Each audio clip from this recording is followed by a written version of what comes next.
In front of me is HMD Pulse Pro, and today I would like to show you how you can switch on or off auto rotation.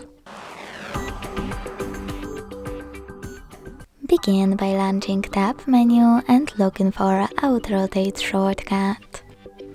When you find it, click on it. As you can see, auto rotation is enabled.